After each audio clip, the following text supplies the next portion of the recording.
going. Bam. Here we go. You hear me? Yeah, I got you.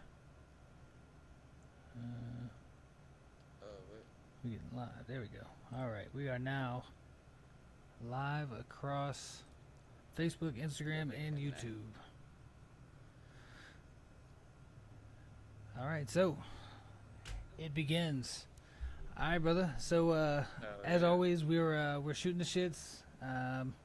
Pretty much, essentially, there are no rules, no predetermined conversations. It's just straight up, just wherever the fucking conversation goes, it's good to go. Hell yeah. It's just, we gonna talk about whatever we talk about. Yeah, that's the best kind of conversation, especially because I'm familiar with you. I did hear your song actually earlier today, that Beverly Hills. Yeah, that was a song in the making I had for at least a month, That's not. I mean, and I brought it to life. that's the best part about this business is like, you got the opportunity to sit back and relax. Like, do you like to bring shit out like as soon as you have the idea, like you go ahead and just fucking launch it? Oh yeah, so what I started doing, I recently got a book so I can write down all my ideas because I tend to forget shit. So it's like whenever I have an idea, I start writing it down, and then when I start trying to put it into play, I just put myself in scenarios to where I think it would like match the best. You feel me? Yeah, yeah, yeah, for sure, for sure. Like, everybody's got their own way of writing everything, and like, pretty much what I found for me is that I love freestyling. Like, I like freestyling stuff in. The only problem with it is it doesn't have the depth that I really want it to have. Like, I can tell a story. I can, definitely the flow is the top. When I'm freestyling, it's all flow. Right.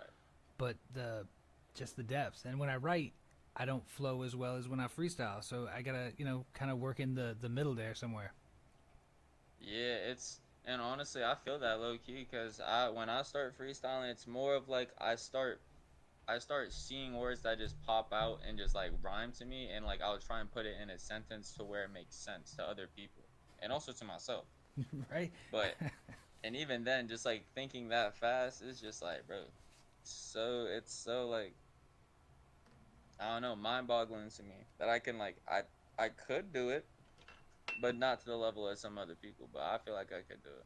Bro, it's like freestyles. The definition, like, you're a younger cat, so like, is a freestyle off the top or is it pre-written? Which one's what's a freestyle to you? Low key, I'd be going off the top of the dome. I don't be writing. If I freestyle, I just whatever comes to my mind, I'll just start saying. See, that's the way right there. That is the way. Fuck all that shit where Yeah, it's like pre-written. That's not a freestyle. yeah. I mean, yeah. If it's pre-written, that's just a song that you had in the tuck. That's exactly it. That's exactly it. Literally. That shit's already. Yeah, and it's Like funny that definition has changed over time though. yeah, and honestly, it's like I feel like I feel like freestyling is just should be like more of something you think of in the moment, and it's just like it's more creative because it's in the moment. You know, you just think of it and you say it, and you say the words that just come to mind like so fast. Like most people can't do that. Oh, If bro. it's pre-written, it's just like it's just a song. I know I didn't. I introduced the show, but I actually didn't introduce you. I got the comments going. All right, who's the cast though? All right, so we got. Where are you hailing from? Where's your hometown? Oh, what was up? Where's your hometown at? Hometown, Florida. Brevard County. Okay, out there in Brevard. So we got Mekas here. Brevard County. You've been there your whole life? I've been in the music game for 1 year now. Okay. All right. How'd you get into it? Um, that started back 5 years ago. I had always like I always had like a taste for music, and I always had like I'd say like a vision. I could sing and I could like rap a little bit like back then, but it wasn't like to the extent that I could now. So you But think? I always like saw myself like listening to other artists and like seeing how they like influence people is just like it like it interested me. It interested me in like wanting to do it. So it was like I could really influence some people's life if I could just like, you feel me, make my own music. You know what I mean? I could like inspire people through music, which is like something I love. So, so the goal, the main goal, or the biggest part of the goal, is to, um, for you, is to inspire people, is to change people's opinion. Does your lyrics reflect that? Well, with the some of the more heartfelt stuff, yeah. But with some of the more like I say harder stuff I've made, I don't want to influence people to do no like jack shit. You know what I mean? I ain't trying to influence people to go on demon time, but at the same time, do your thing.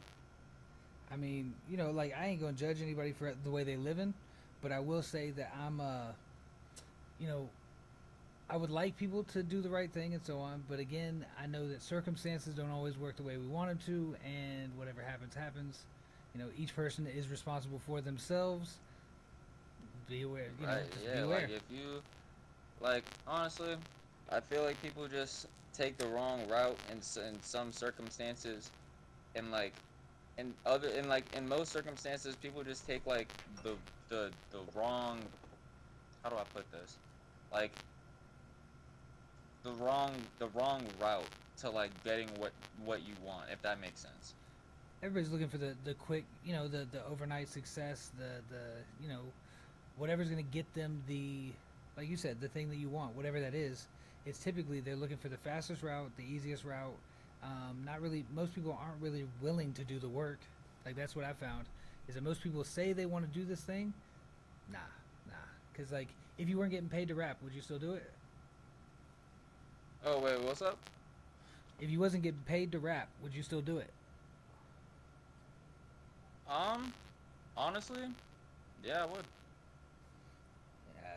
Does it? I'd do it if I was getting paid, if I was just under the table, like if I was just getting paid a buck, I'd still do it. It's If just because it's what I like doing. It's like it makes me happy. yes, that to me that's the right answer. I mean, there's a million different answers, I'm sure, but that's the answer that it is for me. Like, you definitely got to be, um, you have to do what you love. Like a lot of people will do this, and it's an interest for them. They're interested in it, and really what they're interested in isn't the rap, it's the what it could bring to them, like what it could bring to their table. So like, you know, yeah, the money, cars, hoes, like yes, that's what the goal is for a lot of people. Rather than like you said, you want to inspire people. That's a completely different goal.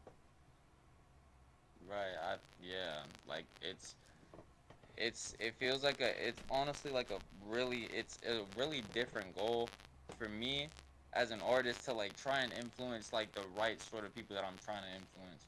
And it's like it gets harder as like as I go on and like start getting bigger and bigger because it's like I'm getting closer to it, and like I still gotta have like an image to present to myself or for myself. You know what I mean? Well, Like I have an image to uphold, and I have I say like a, I don't know. I don't know what word to use for it.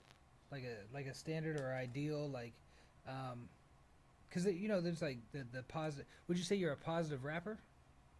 You said what? Would you say you're a positive rapper? Like, is that the goal? Is to be positive?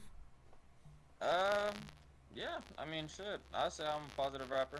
I try to stay positive in most of the songs I write. That's the exact opposite of me. And I'm actually a happy person generally, but when I write, the beats that I make, they're all in the minor chords. The lyrics that I make, not necessarily the happiest shit, but I think that's the outlet, the therapy side of it. I never really considered it therapy, but thinking about it in this context, it's like, yeah, I mean, I guess it is because it's got. Oh wait, hold up 1 second, buddy. Your audio just went really quiet for a minute. All right, let me see. Somebody said it's not live on 1 sec. Facebook. That's weird.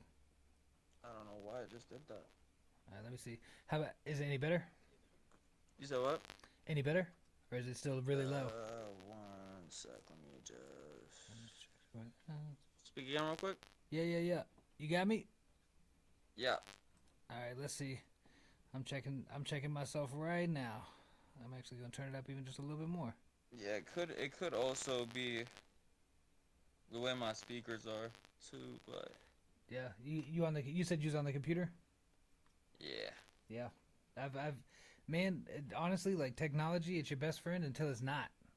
Like, Yeah, it's your best friend until it shits on you, and that's just when you want to set it on fire. yeah, because it's always the most inopportune time. It never happens like fucking you ain't doing shit. It's always like, yo, this shit's on a timer. I need this shit done. Yeah, like yeah, like bro, you be getting like you be trying to get some shit done, and then your computer just decides to like shit on you, or like it needs to update, or like why do you need to update when I'm writing some shit? Yeah, right in the middle, right in the fucking middle. Yo, do you what DAW do you use? Speaking of computers, like, do you record yourself? Uh, I do not. I go to there's this studio near me called Double Cup. I started going there to when I started taking myself seriously and like really wanted to push myself as an artist.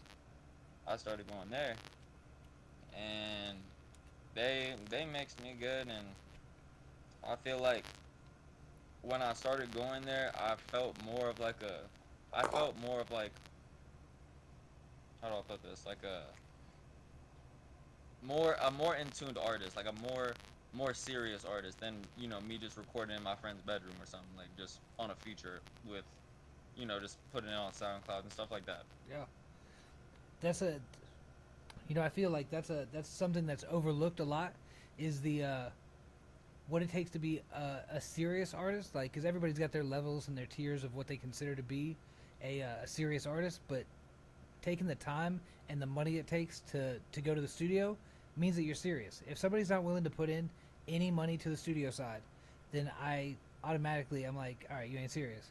Because if you're not willing to invest in yourself, why do you think other people are going to invest in you? Right. Yeah. Like if you're not putting any money towards what you want in career, like why are you even pursuing that career? You're saving money to pursue your career. I would hope. Yeah. That's I think my career. Yo, the 9 to 5 is supposed to fund the dream. That's what I mean. I've always heard it that way, and it's proven true most of the time. I could say that some people were lucked out. Some people did have it to where it just worked. Like, as far as not necessarily the music side, but their finances were they were self made. Well, I'll put it that way. Like, they didn't have to worry about the jobs at 9 to 5. This was what they had to focus on, and they were already taken care of financially. Do you think there's an advantage to starting the other way, like starting, where you don't have everything, like you don't have this and that, or do you think you could have gone, off the jump with all the resources? I feel I feel like it gave me more of a humble beginning, because in my mind I wouldn't want to just start where I'm financially stable, because then I wouldn't really know what it's like to be like a struggling artist, like a an artist really trying to make it from like really trying to prove a point, which is what I'm trying to do. I've been trying to prove a point ever since I started and taking myself seriously, and so on and so forth. And like I feel starting from nothing rather than starting from luxury and just having all the financial stuff taken care of, all you got to do is just put it into motion. I feel like it just takes the fun out of what it like the struggles of being an artist sometimes. I'm reminded of a friend I have, Casey, um, or a nameless artist. It's not Casey. It's anybody else. His name was His name is nothing. He ain't got a name. We gonna put it that way. Yeah, go ahead, go I ahead. didn't mean to put him on blast. Yeah. I've seen artists that, when they actually achieve the bag, like without the music, like on the outside, it took the initiative out of it. Like, it took the drive out of it. They still make music, they still do all that, but they're not in a hurry, because most of the time people are doing this with an end goal in mind. They already hit the end goal. Like, as far as the money goes, it's just like, all right, well, I guess we can make money. We can make music again today. And I thought Right. that was really eye opening, because like I never thought about that part. Like, if I would have started with all the resources that I have now, or even more so, how that would have shaped me. Because I know I had to hustle. Like, at the time, like when I was really active as an artist, I was doing CDs out of the, like, selling CD person to person, fan to fan, hand to hand. So it's like, that is a hustle. Like, You got to actually push, and you got to sell to people. You got to go face to face. You could be successful Right. without ever leaving your room at this point, Right, yeah, you can literally just like if you have the right connects like from your household, you don't even gotta leave your room. right? Would you? Like it's all about just like connecting with people and just like showing what you can like what you bring to the table to other like companies and shit. That's what like that's what people are looking for. And I feel like some artists just like they either don't spend enough or they spend too much on nothing. They spend too much on like just useless footage, useless like audio, just like throwaway songs, like you know what I mean? Like I feel like a throwaway song shouldn't really like in my opinion it shouldn't really be like a throwaway song because it's like, you know, if you made it, you made it. Which I agree. I agree entirely as far as the if you made it, you made it. Like you should be proud of it. But at the same time, like if you're not 100% on a song, like you're not like that shit don't get you hype. It's not gonna get other people hype either though. Like and you get one musical impression. So say that song that you know the rest of the album is a banger, but that's the first song that somebody hears. Is very unlikely that they're gonna come back and be like, oh yeah, you know what? Let me give them another chance. Right, yeah. It's like if you have like a song that's like, you know, it's okay, but like no one would like really go back to. I feel like there would be some songs like that that you would just have to leave in there. But like, you know, it's for the best. It's like, you know, it's just like it's not gonna hurt you or nothing. Like you have other songs on the album too. Like that's gonna be bangers. So it's like, You say album. That's an interesting dynamic there because like right now we're in the realm or the era of the endless single, where it's like you know you just keep put single after single after single. There's not really even there doesn't even have to be an album that's coming out with it, but like do you think that there's the art of the album is lost? repeat the question. Do you think the art of the album is lost? The art of the album. Yeah, you know, like actually spending time to get a concept together to actually put all these songs together versus what most artists are doing now, which is just like, yo, single, single, single. Right. What I think with some artists, I feel like they do take their time in you know their albums, and like make sure it's like what would what they would want, and it's to a T what they would want in the album. And then there's some artists where they just don't spend enough time on that sort of thing. Like don't spend time getting into like the nitty gritty of like each individual song on the album. They'll just leave something there and just like call it a day. Right. The it's good enough. The it's good enough Right. drives me Yeah. crazy as fuck. Cause like, yeah, it's good enough, but you that same idea when left to just like simmer, let that sit back for a minute and like work on all your other stuff. Like you know the song's sitting in the back and you're gonna get an idea one day when you listen to it, you're gonna be like, you know what would make this better? And you make a remix, you change it up a little bit. And that's what made that spark of life to it to where you're actually bumping to it until instead of like, it's good enough.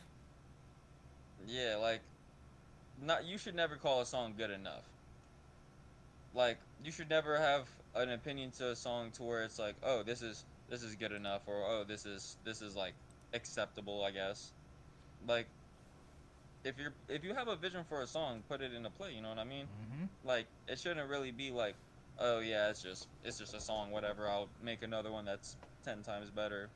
You could do that, you could, but it would be a better look on you if you did, you know, the most for your talent, for your art, for your craft. Absolutely, and Chris Chris Casey over here said he said it's hard to make an album because it's a chain of good songs. It's not an easy task, and I mean I agree entirely. Like it's very difficult to I make a agree with chain that of as good well. songs. Yeah, like if oh wait, I don't even have the chat pulled up either. Yeah, that's I gotta pull it up in three different places too. So like DJ Eris, which always shout out DJ Eris, fucking hooking it up, working with everybody that I know, like the most mad DJ out there, fucking putting out as many tracks as possible, just running through them. An album is a lot of work. Maybe it's easier to dismiss a single that didn't do well, but it might be discouraging if you have an entire album that doesn't do well. But you should still do it. Right. But you should still do it. I mean, I shit, I agree with that entirely as well. what else you gonna do? Cause yeah, right. And I feel like with if I were to do an album, right? If I were to do like I were to say, hey, I'm gonna do an album, I'm gonna set it for this date, and I'm gonna work on it for X amount of days.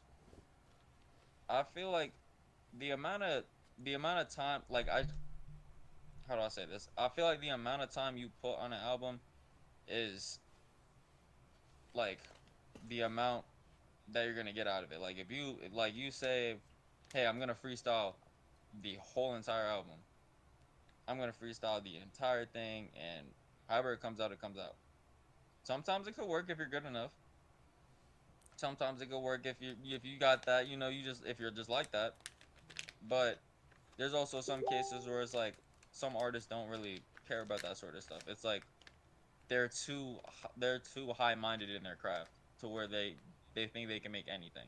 Yes, I mean I've run across both types. Like really, like people that are just overly confident and end up putting out less than stellar work because they're used to it being so easy to make. Or even a dude that he gets all the big ups from all his people. His circle is sitting there just hyping him up, and he's always used to being the best in that circle. Shit, the industry is way bigger than that circle, and it's not gonna be that easy to draw that much attention. Right? Yeah, like that circle can only expand so far. Like I don't feel like if you just stay within if you stay within a certain circle for too long, I feel like it's just a bad mishap that could happen. Yeah, I mean, really, I mean that's really what it is. You're gonna end up growing stale or outgrowing it, and not realize where you're at. And that overconfidence is, I mean, I've just seen it too many times. Like even with newer artists, like when they first start out, because I teach a lot of people how to record and how to produce, and when they start, the very first thing they make, no matter what it is, they're super proud. They show all their friends, they show everybody. They're like, "Look what I did," and it's to everyone else, it's like it's alright, like it's good, but the real deal is that you show that same song to them a month later, 6 months later, and a year later. In a year, they're gonna be like, "Bro, don't show that to nobody. Like, I got so much better than that," and but you were proud of it Right. when you first did it. That's that it's good enough kind of mentality because you're like, you're just proud that you made something. Like I made that right there, but Yeah, like that's what you made like for the first time. Yeah. do you feel like that's being a year into it? Do you feel like you still get those moments? Like if you listen back to your first track, are you as enthused about it as you were, or do you feel like you wouldn't listen to your first track, or how do you feel about that? For my first track, I dropped my first track a year ago, and that was around March. And I remember recording that song, and I honestly felt really proud of myself. Like I would still go back to listen to that song again and again.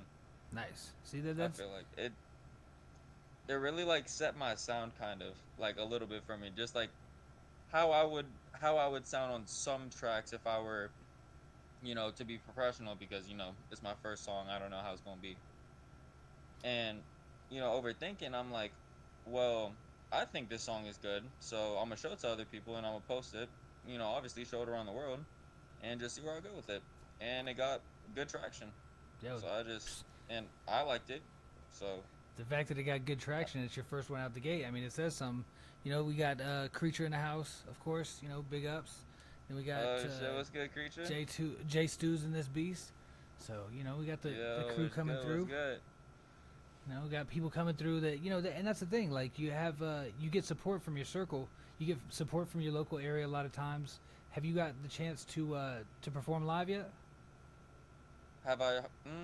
I haven't gotten a chance to go on live just because of work and shit, and I also have been going on working on like my videography side of being an artist. Like I want to learn how to like take my own pictures and stuff like that. But like I don't have a good mindset of that. What I have a mindset of is being an artist making music. Yo, I mean, It's just ain't nothing wrong with there's that. so much other shit that I could do, but for a live, I feel like that's something I want to do like later on in the like later on in my career. That's everybody's got different priorities and different things that they love about the industry. Me personally, it was all about the live, because if I love going to live shows, and so to give that to somebody, kind of like the way you said that you want to inspire people. I'm the same way, where I want to give people the same feeling that I get when I go see a great show, and I definitely do not want to give them the feeling I get when I'm like, what the fuck is this? Why did I just pay these motherfuckers Yeah. to go watch a karaoke concert? Nah. Like, if you put your album in the Yeah. background and you got the vocals on it, everything, and you're just kind of like, you're the ad libs or the dubs, get the fuck out of here. That's not a show. Yeah, that's not like a that's just you fucking you just mumbling over your own shit. That's it. That is it. Like, word up. Like, you just mumbling over your own shit, and you just honestly it makes the song sound bad. Yeah, it's crazy, and I know this is a hot take on it, but like, you got some of the biggest artists in the world right now that's exactly what they do. They just go over it, and like, I don't see how they sell out shows and all this good stuff, because their popularity, precedes them. But so does the videos of them live shows. Like, they're not even trying to hide that they're doing that shit. It's like, bro, some type of shame. Come on, like, Yeah, like there's with some bigger artists, like I feel like they it's more lost when it's like when you become more of a bigger artist, because you feel like you're at a stature in life where you can't really see yourself fall. yeah. You can't really see yourself make a mistake like that. Like, you can't really see yourself making a mistake like for something you think is, or something they think is small. So would you say that with that kind of mindset, um, is that does that work for everybody, or is it just, do you think that it's individualized? Like, does that work for you versus another artist, or is it just kind of a universal rule? Repeat the question again. Like, do you feel that that's like a universal rule or a take, or is it like that's like your own personal feels, and it's Oh specific to no, you? that's just my own personal feel. Like, what I say is my own personal feel. I feel like people have, however else people feel, that's how they gonna feel. What I feel, that's just how I feel. You feel me? I could say how I feel. I could really express how I feel, but I can't really make you feel how I feel, because it's how I feel. You can just kind of see how I feel. You know what I mean? Yeah, well, I mean, I think that we're there's two things that we do in this industry. It's obviously it's the entertainment industry, so we're here to make, yeah, entertain people, whether it's through, you. But I feel the way that you entertain people generally is making them have some type of feeling. Like, when I write a song, I'm not really thinking about a feeling. Like, I'm not like, all right, I want to make people sad. I want to make people fucking laugh. Like, I'm just writing what comes to my head, and whatever that does is what it does. So I kind of feel you on that, but also, I think that a more a more concentrated artist would like really focus on the emotion that they're trying to display and really get it out there, kind of like an actor. I mean, rappers are Right. voice actors in a way. um, Yeah, I feel like, yeah, I mean, in a way, like, artists are like kind of like voice actors yeah, I mean, you got to put it on every single time, because the first time I every heard, single who time. was it, it was I know Snoop does it too, like, where he will not have that swag on his voice. He'll just like talk like he normally does, and it's like, oh shit, Yeah. it'll catch you off guard, because like you used to him having the drizzle. Yeah, like that's not who I listen to. That is not him. Who is that? Do you feel like you'll be, because you mentioned your persona earlier, like, do you feel that your artist persona is the same, like it's just the same, you are your artist persona, or do you take on a little bit of caricature? I'd say I feel more confident as Mikai, but I feel like I'm still the same me that I started when I was a kid, when I was a little baby. I'm still me. So I'm just it's trying to express it more now. Express it more on a worldwide scale. right, trying to get that out there, trying to get the me out there. um, Exactly. so your goals, as far as a long-term goal, like, say, let's say the next 5 years, where would you like to be in 5 years in the industry? 5 years. If I'm being real, I'd like to be on a yacht in the middle of the sea. But in realistic terms, I just want to be like somewhere stable, my music career in a good, nice place. Like I'm where I wanted to be all those years ago. My goals are set, and I'm just chilling, living life, being happy. Word. So are you one? Are you gonna be one of those artists that that you'll do a run? Say you do a an album run or a single run, and then you know you're gonna take a break for a while, go experience life, or are you gonna be always writing, always focused on this music thing? I feel like I feel like when I start my music career, like really start it and it takes off, I want to be all music, and I feel like I really couldn't slow down if I started like on that major of a scale. Yeah, I feel like I just wouldn't be able to stop. that's. Is it because of the expectations you think that people have for you at that point, or like what's the reason you couldn't stop? Oh nah, it's just I feel like it's a me thing. It's just if I stop now, then you know what I mean. I feel like it would just be letting myself down as an artist. I could always keep doing better. I could always keep pushing myself to the next to the next level. I picture myself wanting to be the next Ye or the next DJ Khaled. You know what I mean? Do you think that? So I heard the statistic.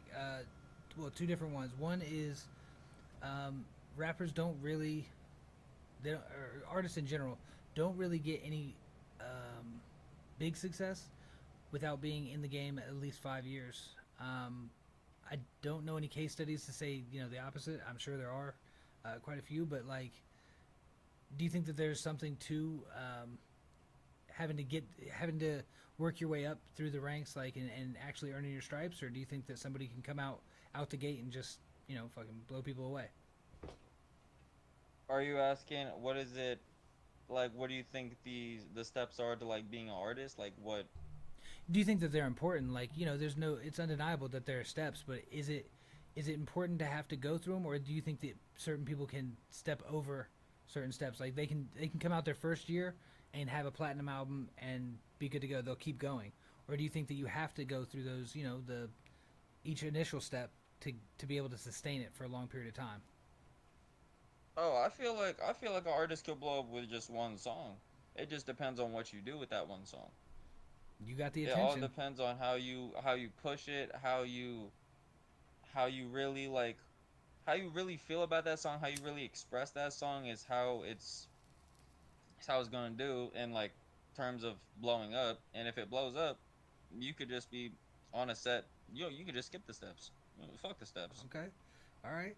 Because like I mean it's and that's fully possible. I mean I've definitely heard of, but I can't think of any examples of people that like skipped the steps and stayed around.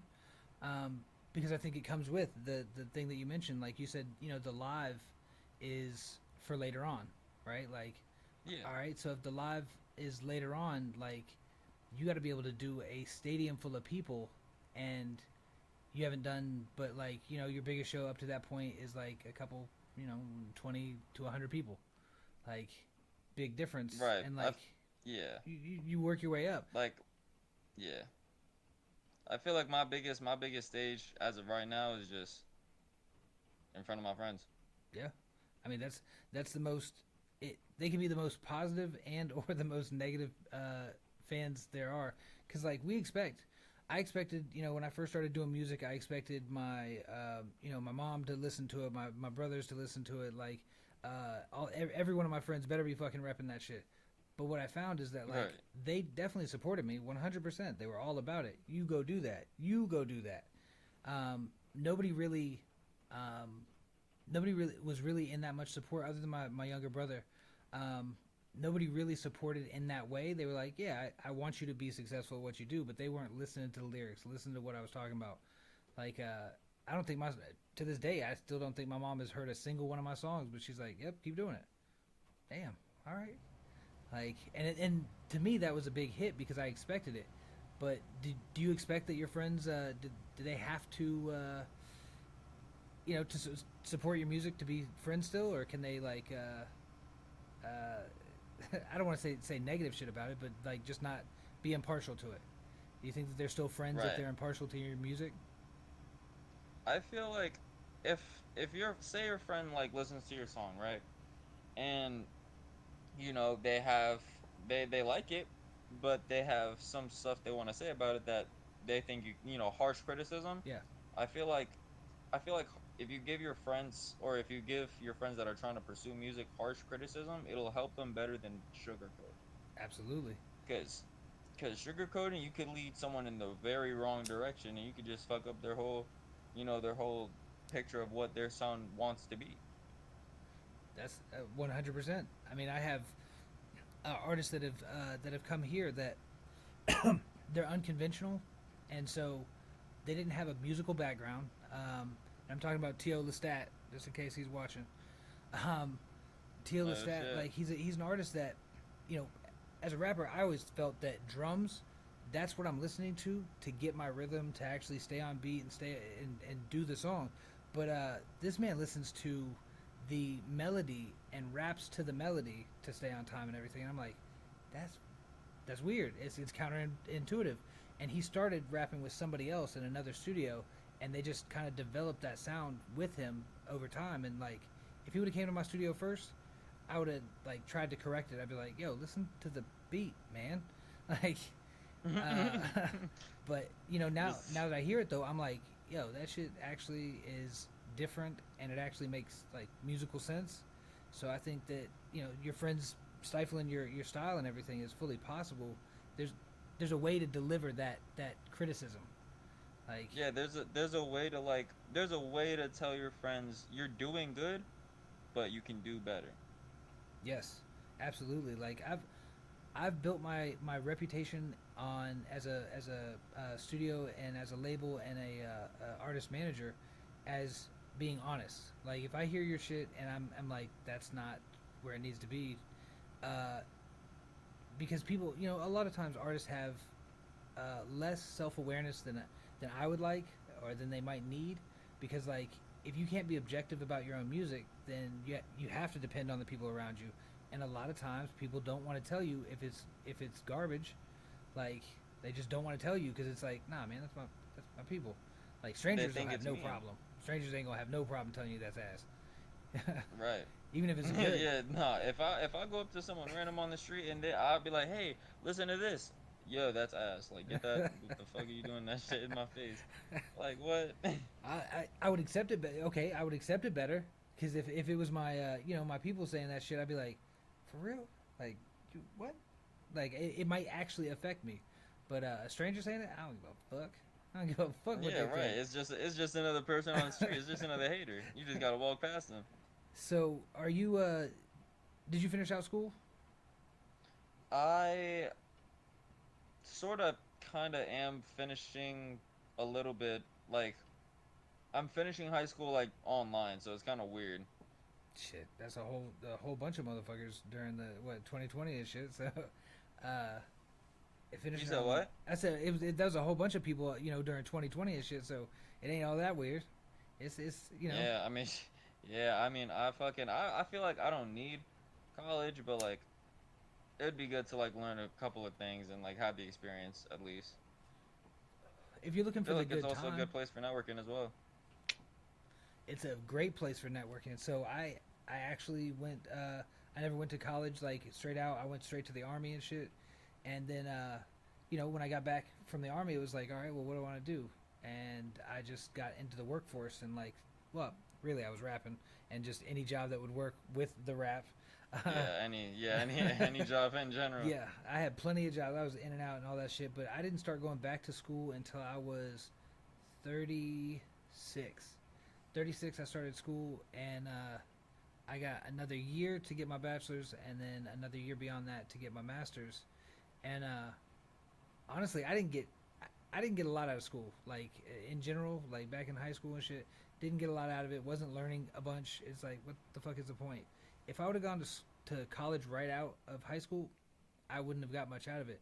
Going there now, fuck, I get a shit ton out of it because I'm like, you have some world experience to compare it against. So like, Right. I don't. When my son said he was gonna go straight in to college, I was like, I mean, yeah, do that. Just because I didn't think he would go back if he didn't go, but it wasn't ideal. I was like, go experience some life. You know, you just been in school for fucking 12 years, so like, enjoy it for a little bit. Right. Yeah. But we ended up graduating together. Actually, like we got our AA together. Oh shit. Man, he walked right in front of me too. Like, so we had a bet on who was gonna finish first, and we ended up finishing the same semester. And I was like, all right, yeah, but who's gonna graduate first? And it just so happened alphabetically, like C versus J being my son. It was like I get to walk first. Like I'll be the first one to graduate. But right before I got up there, I was like, go ahead, you got it. Yeah. Because it really don't I really feel don't that matter. But shit. it's like make him feel good, man. Like Wait, what happened? it could. Repeat the last part you said. I didn't. Oh no, it was just that it didn't. It's not something that matters. Like it don't. We both walking right now. It really doesn't matter who does it first. But Yeah, it was just like a little buddy thing. yeah, like I thought that was cool. I was talking to a cat from India though, and he goes, "You should be so ashamed." Or no, aren't you ashamed? That's what he was. He asked. He said, "Aren't you ashamed of what? Like you're so old. Yeah, what? For what? Like to go to school?" He's like, "Yeah. How much more work can you do?" Fuck. I don't know, but I'm not really going for that reason. I'm going for the fact that I wanted to go. I've seen a grandma going to college. That's what got me going. This 99-year-old chick, she got her master's degree in accounting, and she was 99. You know she's not going to the workforce. She did it for her only. Bless her heart. You know what I'm saying? Bro. Like, Yeah, like, and that just shows you can really go at any age. that's really it. You could do, and that's why I think people limit themselves. They're like, all right, so by the time I'm 50, by the time I'm 60, I got to be finished and retired and doing the damn thing on the yacht. But like, honestly, like after you're done working, after you do what your life's mission has been, like, there's still like 30 years on the end of there if if you healthy. Fuck, like what you gonna do for 30 years? Yeah, like there, you still have your whole life ahead of you, and like you only have a little bit of time. So where you're young. Yep. I feel like you just going into college like just straight after like you just finished like school, like normal school, and now you're just like doing serious school. It's just like, and that's another thing too with like certain schools, they put you at like a higher placement in like from other kids, like you know what I mean, like from IV schools to like Oh yeah. the middle schools, and like I just feel like though that sort of thing is just like it's stupid to me. That's Like, all money. you That's can all get that is. yeah, you can get the same thing from like a school that's here and like Harvard. Like you can get the same thing from both of those. But you can't get the same experience. I will say this: the only benefit to going to a major school versus a local is that they're gonna have resources that a smaller school won't have. Like their labs are gonna be top of the line, whereas a lab like my local community college, shit, it ain't gonna have like half that shit. It ain't even gonna. Right. It's not gonna be up to date. But like, as far as the knowledge, shit, we got YouTube University. Like you can learn anything right off the internet or off of like shit. You can do it right from your phone, really. Yeah, you can literally just hey Siri. Yeah. Now that's a what's a whole nother watermelon? thing. That's a with technology where it's going. Yeah, y'all are fucked. I was just gonna let y'all know ahead of time if you haven't figured it out yet. Yeah, you fucked. Yeah, like nah, like there's different names you can call your phone now. I'm like, bro, I'm not gonna start naming my fucking phone, bro. You can't. I mean, I knew people that did it back in the day, and they made it call the what do you say? I think they made him call him King or something. It's like every time it spoke back to him. They made a what?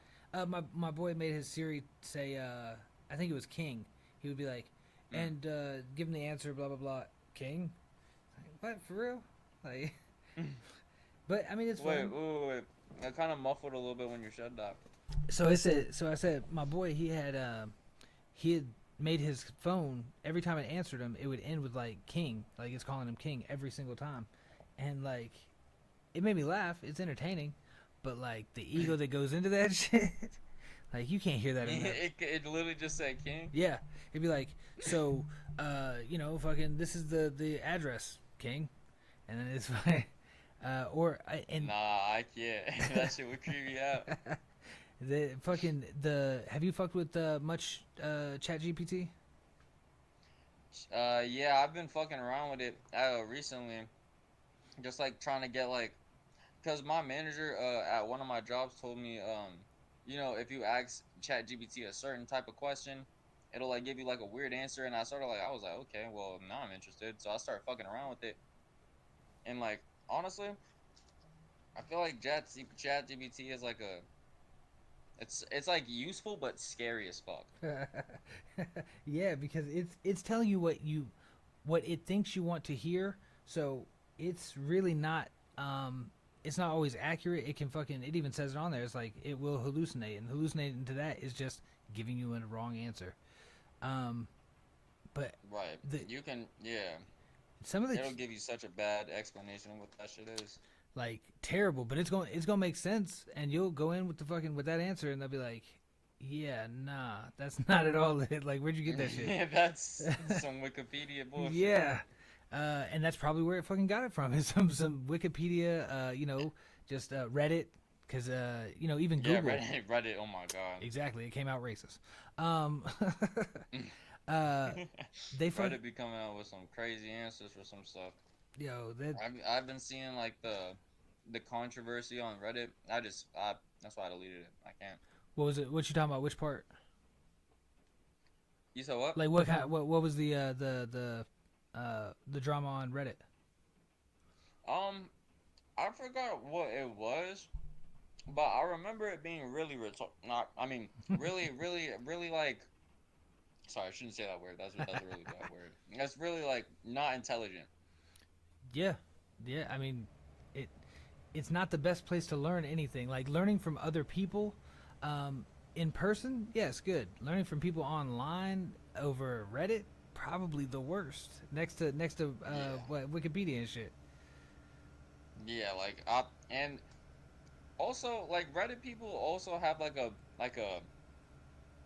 higher like they think they have a higher mindset than people. Like they think they know more. Also, That it's like you'll have people battling out their ideas and their opinion, and it's like I, it's just an opinion. I definitely I definitely love to hear other people's views because that's how you gotta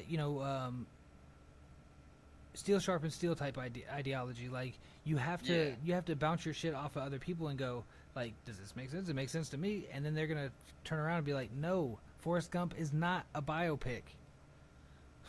Yeah, Forrest Gump is a fucking a regular man. It was just an illusion. Yeah, it's a Hollywood story to cover historical events. I actually had the reason I say that is because like there was a I'm not gonna say who it is. But You had Gumby or what'd you say? Fucking what did you just say? Not Gumby. Why did I think of Gumby? Forrest Gump. Sorry. Yeah, Yeah, there we go. It had the same shit. It had the same Gump thing. In it. That's Gumby, what I said. hear it.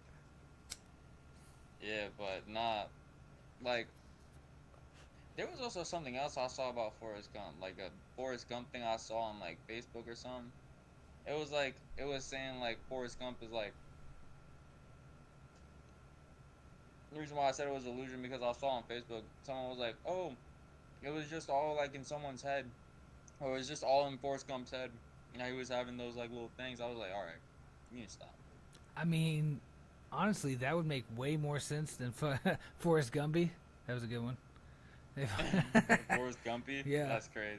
And he was right. He was right on that one. And he said Reddit, and that's Chris Casey said Reddit isn't where genius minds go to. I'm sorry, genius. Reddit isn't where genius minds of the world go to meet.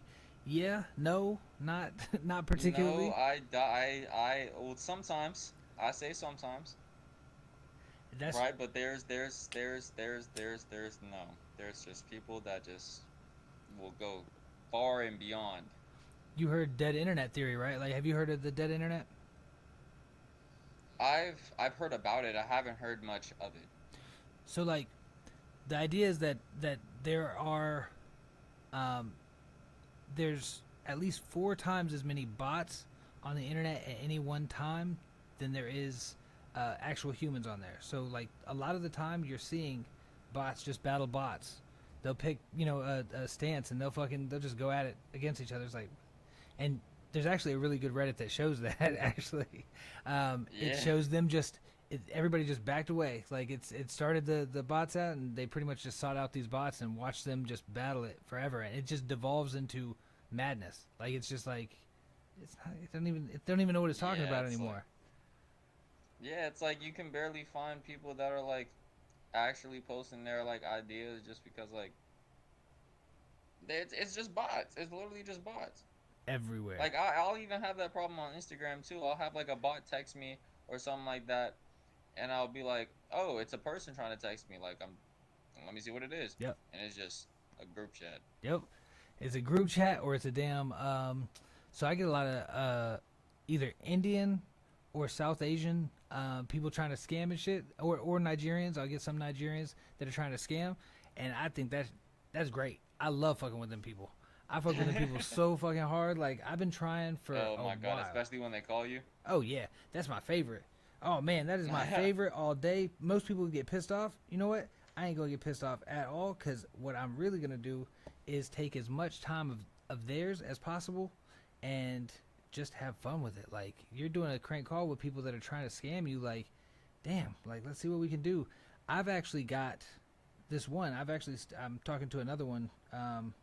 He's a Nigerian dude, and he poses a chick, tried to get me to, it's always like, hey, can you send me, what was it, like a card for like one of the the Visa cards? Like, can you go ahead and send me the numbers on a Visa card? It's like, no, like, man, you ain't even trying. And even if you're trying to pose as a girl, why would I give a random girl a Visa card? Right, because guys are soft, and that's what?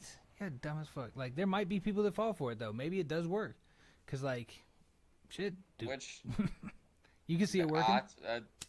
Yeah, I couldn't see it working on myself, but there are some people that do that.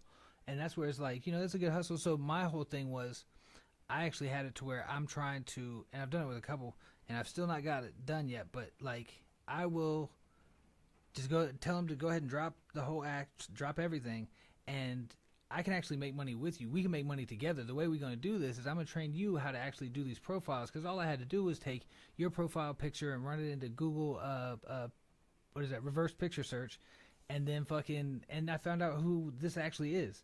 So look, I'm going to show you how to have this and that and so on, and I try and just play it up and go, but I'm going to need $1 to start with. You send me $1 US, and I'll go ahead and Send you the Visa. Yeah, I'll hook you up, man. I'm gonna get you hooked up. Now I'm selling them a service. And then he sends you the $1, and then you just don't send the Visa. Yeah, hell no. Yeah, I ain't gonna send them fucking shit. The goal is to try and fucking scam a scammer. That's the goal. That's some Joker minded shit. Some Batman Gotham villain type mind. Trying to do it, and also in this in the heist. That's actually my role here is the mastermind. Oh, word? That's why you be coming up with all these ideas, these mischievous ideas. I'm saying, that's what, that whole thing, like, that was, that project, I don't know if you heard anything about it, but, like, I thought about this 10 years ago with one of the guys that are actually in the chat with Jay Stu in here and Philly Banks that are on the project. I thought about that idea so long ago. We just didn't have 13 people. It was written originally for 8, but, like, we didn't have 8 people to do it. Now I got way more than 13 people that I fuck with. Like, I got, scores of motherfuckers around, and it's like, all right, shit, we got plenty of people to work with. Like, let's do that. And so it started back up like just this past year, and that's how I met Remo. So big ups to Remo, like always, because like that videography is crucial, and I don't have an aesthetic, like, that's not my strength. Like, the video, y'all can have that shit. Yeah, I have to, and I honestly have to thank Remo for most of this stuff, because he's been teaching me the ropes on a lot of things, and it's like, I met him through my homeboy Creech. I'm pretty sure he was in the chat. Yeah, he was in the chat, and then even DJ Delphia was like, I've done a track with DJ Delphia. He was like, who's this? I gotta follow and support. See, that's the type of people that I want to fuck with, is the ones that want to support. They want to support independent artists. They want to support just art in general, because like this whole AI wave is coming, and it's coming so heavy that it's got a stigma. Our own independent wave is coming. It's just in the works. I feel like there's a big wave of like music just like new and like kind of different sounding music that's gonna collide at one point, and it's just gonna be like who has the best sound out of all of them, What, like the ones who are selected. yeah. What do you think? What do you think? Like If you had to just speculate, like, what would you think? Some of that might sound like, or like, is there a way to describe it rather? there are some people who make like the Jersey pop, Jersey club, Mm-hmm. those people who rap on those beats, and then you got the underground scene where you got the mainly underground people. I don't know that much about it, Yeah, but the underground scene, it's fucking huge. like with Lone and everyone else.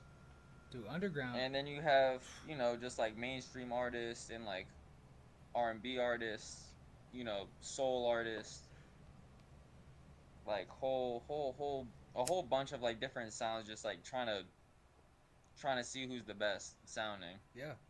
Was you a You know fan what I of mean? Mac Miller? You said what? Was you a fan of Mac Miller? I say I'm a fan of Mac Miller. Yes. So like, only reason I ask about that is because like I felt at that time he was one of those characters that definitely had a different sound. Like you knew when his track came on. Oh, for sure. And For sure. He definitely had his own sound, his own way of doing things. Like, I think it's important. yeah, that's one of my lookup artists. Like I can't stand that like I constantly see people do like they said, I'm gonna ride my own wave. I'm gonna do my own thing. But then when they come out, they sound exactly like someone else.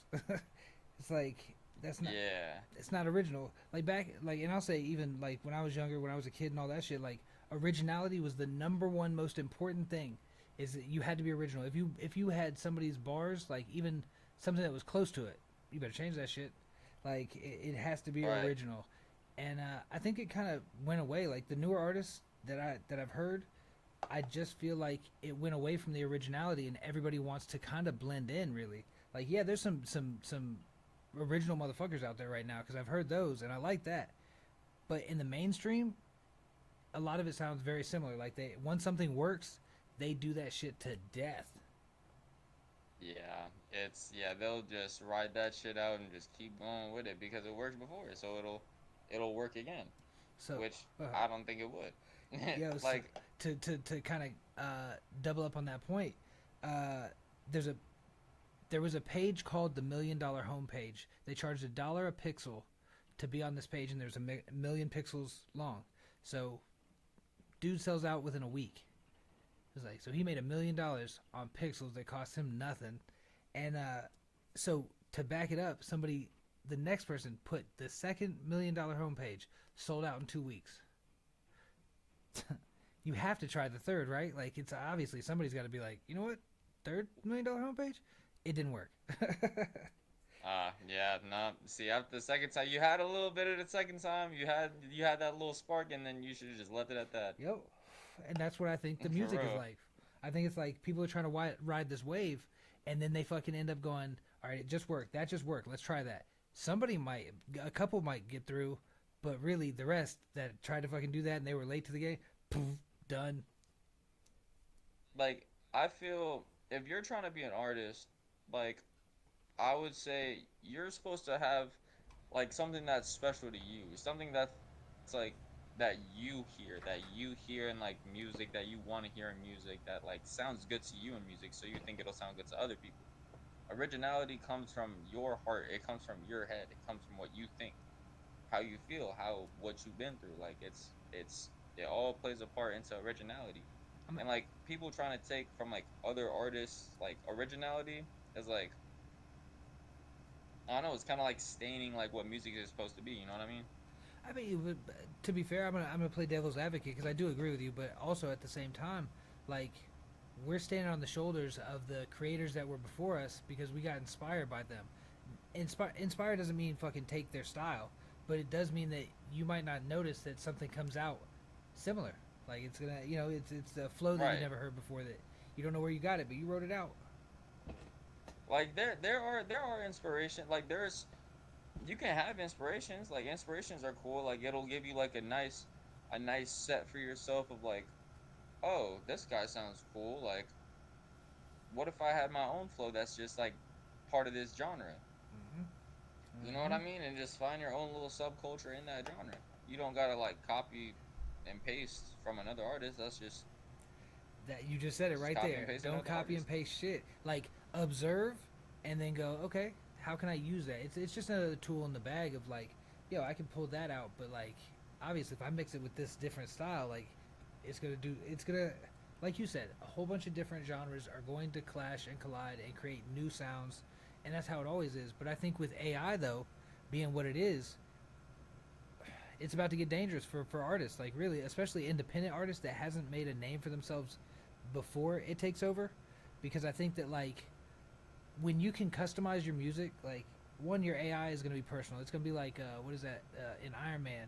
He's got that fucking computer, uh, Jarvis. So like Mm. everybody's essentially gonna have their own Jarvis, just an assistant essentially. But he's gonna know shit about your day, about like your week, all that shit, and you can go, hey, can I get that Mac Miller song? Like I want a Mac Miller song over a fucking a K dot beat, and I want it to be about my week. Bam, done. 30 seconds max. It'll probably be Yeah, boom. instantaneous. And like there's no craft. Like there's no like there's no pen to pencil. There's no like coloring sheet. Like there's none of that. There's you just have fucking you threw paint on it and it just made a picture like SpongeBob. Yeah, but if it appeals to you, because I think that people's attention span, like to look for something new. Do you at you said you're 19? Yes, So at 19, are you still actively looking for new music? of course, all the time. See, that's a man of my own All the heart. time. I be going to my mixes, my daily mixes, like on both SoundCloud, Spotify, and yeah, both SoundCloud and Spotify, and I just see what Spotify and SoundCloud would like me to listen to. Yeah, that I'm not going to shit on an idea if I haven't listened to it yet. that's the key. Like, and keeping that open mind. I think that's the difference between like, so I'll see artists that start later. Like, you know, I mentioned Tio Lestat earlier. He started rapping at 40. Started. It's like, damn, Jeez. that's a long way to go.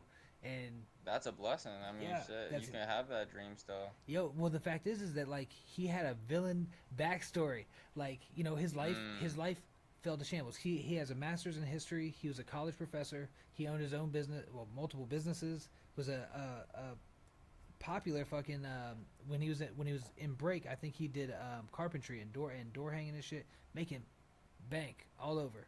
And then you know life hits you in the dick, and fucking his wife fucking you know decided she wanted to be with another dude.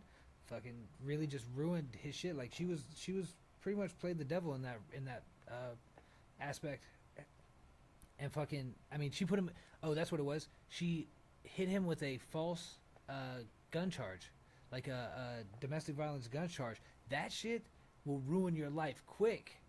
And fucking, you know, he's still dealing with quick, probation and all this fast, and shit in a from it. hurry. Years later, he's still dealing with the probation from it, and like there was no getting away from it.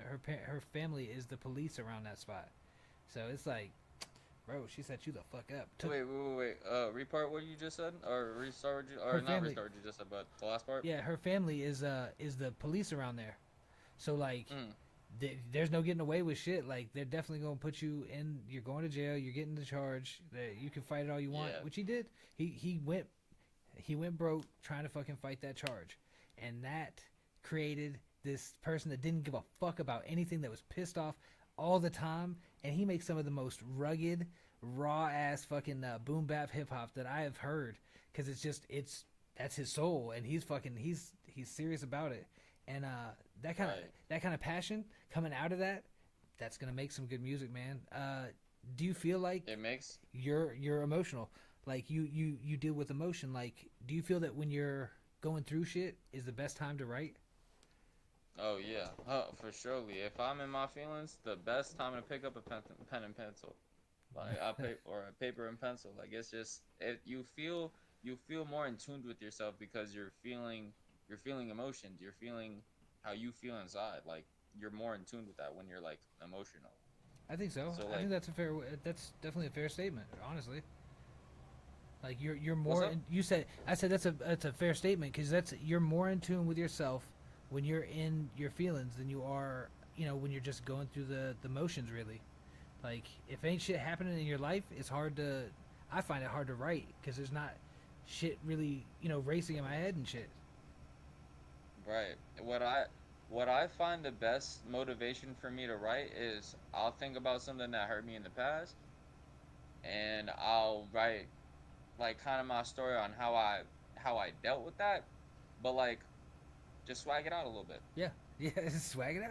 Yo, Just swag it out a speaking of little bit. swagging it That's all out, you gotta do. I actually wanted to look at this trailer because I didn't get a chance to look at the Beverly Hills trailer that Remo had created. Oh man, you in for some. That's that video. Oh, See, I ain't even that's seen that hard. video yet. The video's all out. Everything's out. The video is not out yet, but the trailer is on. Me and Remo did a collaborative post. It's on my Instagram right now. Bang. That shit's dope. Let me see. Let me see what we got. I'm gonna pull that shit live. So it's gonna take over the screen for a minute, and we just gonna I let bet. that bitch run. Beverly, Beverly, Huh? It's like Beverly. No. Beverly. What the? Yo, that shit just worked. Hold up. Oh shit. Let me see. Let me see. See, this ain't the first. The. There we go. Beverly, What, bitch? Come here. Oh shit. What is it? Technical difficulties. Which is always, yo, welcome to the shit show. Every single time there is at least one technical problem. That's tonight. Welcome to the shit show. That shit is. Oh, I fucking love that shit. It Beverly, happens so fucking often that it's like, oh, here we go. I'm gonna preview this Beverly, bitch because it says that it's Yeah, zero. it costs to be a boss. Yo, it costs to be a boss, and you got to be able to take a loss every once in a while. Every single time. But hey, if you take a loss, you just gotta keep picking up those losses and making them wins. That's right. That's the only way to fucking do it. Cause you ain't got no choice. Safe Cause you on what that you gonna shit. sit here and sulk about it? Fuck. Word. Can't get mad at a loss too bad. I'm saying because again the losses fucking end up being, the things that make character. Like I ain't known anybody that had a simple life that was interesting. I've never met anybody that didn't have a hectic life that didn't have something to say, have an opinion, or be opinionated about some shit. Right. But I wanna repeat what you said, kinda like got muffled a I little said so. Like, I never met anybody that's interesting that didn't have a hectic life. They definitely always have an opinion. The people that have lived this vanilla life that's never had to deal with any hardships, they don't have much to say because they don't have any real life experience to compare shit to. Really, they're just mimicking what they've seen. Which, if you ain't been through shit, what you seen? Yeah, it's just like really like you can't really if you've never had like a and I don't want to say like if you had a good life, you never understand struggle because you still understand struggle. It's just when people I feel like when people don't go through like at least some sort of hardship in their life, it makes it seem like it makes the world seem more I guess like way too colorful. And like you'll start to take advantage of how colorful everything starts to seem. Okay, that's a that is a deep deep outlook there because that's not just like some surface level shit right there, man. For 19, you got some thoughts in there. What can I say? I Would get you say into you the were always like nitty-gritty. that? You said what? Was you always like that? Was you always a conscious person? Because I know a lot of there's a lot of people that aren't actually. They're not really always cognitively on. They're just like not that it's a bad thing. I'm just saying like that like people like like my wife, she'll be driving down the road and she won't have I gotta pick on her. I know she's gonna be in the shit. comments too. She's gonna be in the comments talking shit.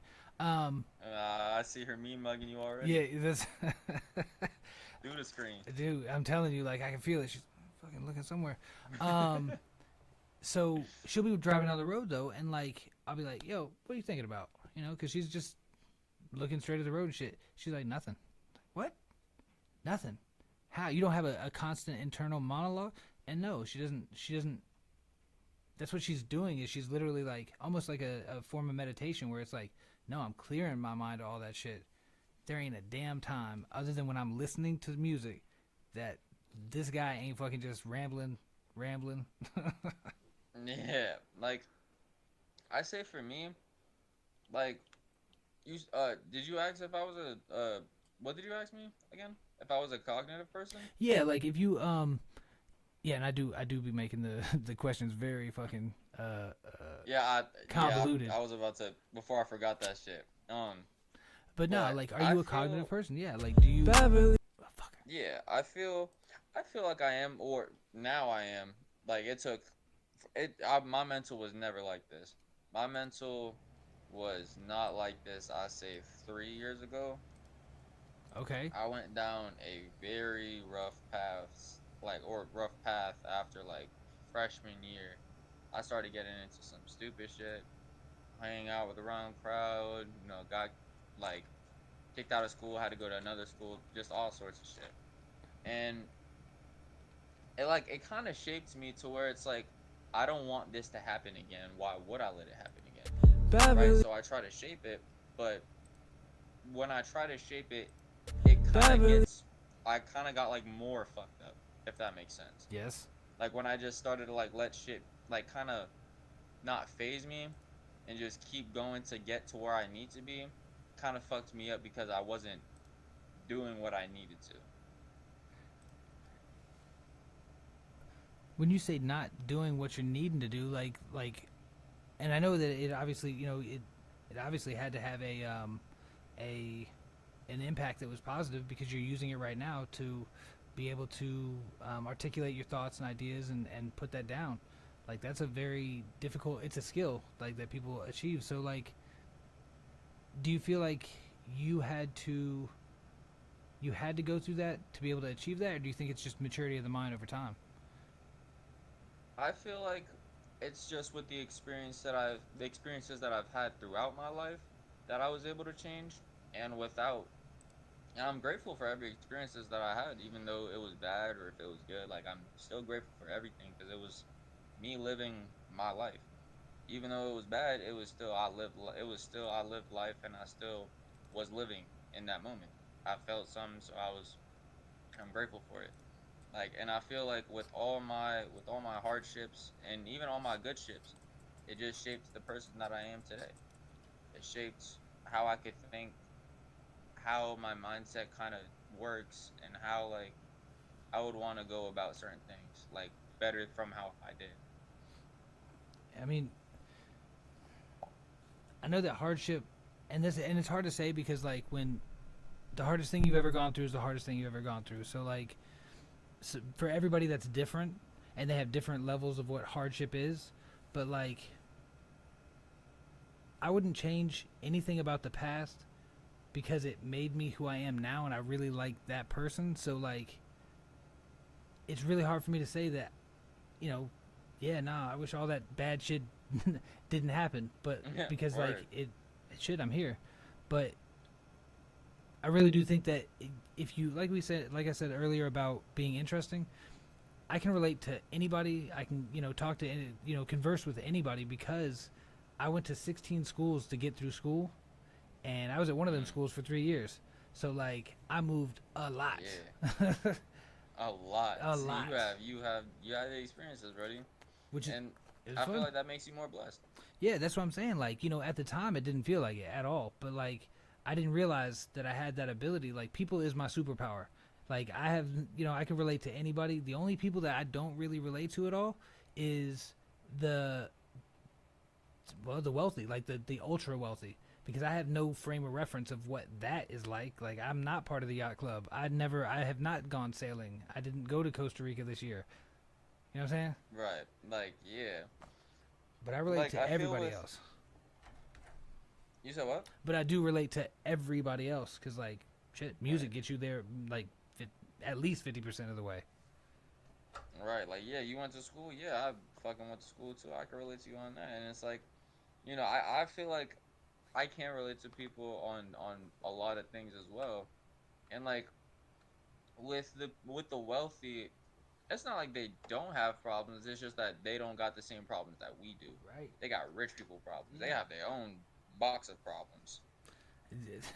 Honestly, though, I'd like to have them problems because those types of problems is the type that you can. I'm not really, and that's the other part. I do want to be wealthy, but it has less to do with me and more to do with being able to help more people. Because you can't help as many people if you don't have wealth yourself, if you're not stable yourself. What's up, Right. dogs? My dogs just decided to bust in. Oh shit. What's up, motherfucker? He's like, it's fucking raining outside. Why am I outside, man? It was raining outside. Yeah, that dude, he does too. He busts in. He's like, poof, come on, man. I ain't supposed to be out here. The other one, No. not smart enough, bro. Not smart enough to. She'll sit out in the rain before she'll even try and get in the door. Ooh. What do you you a dog person, cat person? I have a cat, but I'm not gonna lie, cats are assholes, especially when they're little. Like I remember I tried to pet a baby kitten. That motherfucker bit me on my pinky, like near my nail. I'm like, bro, why? That's Like I'm trying to hilarious. pet you and shit, trying to pick you up, trying to be cute and shit, and you're just gonna bite me. That's why I fuck with dogs more. They're just cool. That's my opinion, but like, hey, fucking some people don't agree, and that's all right. Like they Right. I got some friends that say like they hate dogs with a passion. They're like, dude, they're fucking just brutish and like just dumb and shit. Hey man, fucking don't talk about my dog. But the Like, I mean, hey, They like are. some people do like the chilledness of a cat, like just they do their own thing, they take care of themselves, like some people do fuck with that, but they're too egotistical yeah, and assholes. they 100% are. Yo, I actually got this. I got it to where I can share this. Let me know if you're able to hear it. Okay. All right, bet. All right, bomb. We got the infinite screen going. Splaka. All right. We got the play button in this bitch. All right, now we got it. I can see clearly, and I can hear.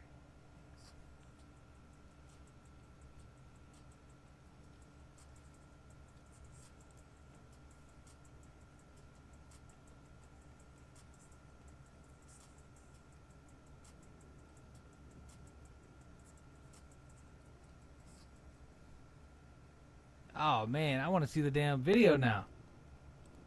Ah. That's fucked up, man. The video's coming soon. I promise you. I promise you. As soon as that bitch is up, that shit's gonna be released to all plats. I'm gonna put that bitch on my Instagram, my Snap, everything. That shit's gonna be up there. So let me ask you a question about that, about releases. Like, are you going to, when it comes to releases, do you just think, put it out there, put it on SoundCloud, put it on everything, and just see what happens, or do you have a strategy for your release? I feel like I have a good strategy before every single release that I talk over with my peoples to make sure, this post is getting the most engagement, this song is getting the most engagement like possible. Like Yeah. And with my releases, I want them to be like strategically, like, or at least now, like strategically posted and like, best quality possible. I think that's a safe bet. I think that's a smart move. Some people, like I got an artist that I've worked with that was he would make a song and release it every single night. He would do the song during the night, and by his rule was pretty much like by the morning time he's got to be done with it, and then he's putting it out. And it's like, bro, that's actually a good song if you just took the time with it and fucking made it what it needs to be. Massage that shit, like, do some actual production value on it. And he's like, nope, it's stale now. I got to do the next song. It's like, bro, put it away for a couple days or some shit. Like he did that It shit. was stale for like a couple hours. That shit. But that's a creative. He's a super artist. Is pretty much what it is. Like I consider those people. They just painters. There's some painters that do that shit. Like they'll paint and paint and paint and paint in this one specific palette or style, and then as soon as they're done with it, they're like, I never want to see that shit again. Like I don't want to fuck with it. I don't even want to look at this shit. Yeah. Mona Lisa, what the fuck is that? All right. Get that shit on my face. Yeah. So we actually hit the hour and 15 mark. Sweet.